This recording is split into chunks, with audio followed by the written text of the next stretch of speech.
ദേവൂസ്.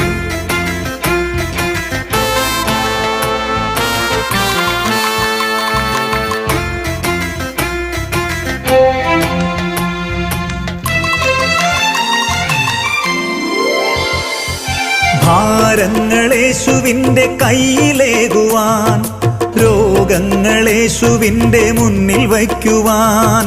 ഭാരങ്ങളേശുവിൻ്റെ കയ്യിലേകുവാൻ, രോഗങ്ങളേശുവിൻ്റെ മുന്നിൽ വയ്ക്കുവാൻ. ആകുല വ്യാകുലങ്ങൾ ആത്മനാഥന് പൂർണ്ണമായി നൽകുവാൻ മനസ്സു നൽകണേ. ആകുല വ്യാകുലങ്ങൾ ആത്മനാഥന് പൂർണ്ണമായി നൽകുവാൻ മനസ്സു നൽകണേ. അസാധ്യമായതെല്ലാം സുസാധ്യമാക്കിടും യേശുവിൻ്റെ സ്നേഹിതായൂദാത്ത ദേവൂസ്.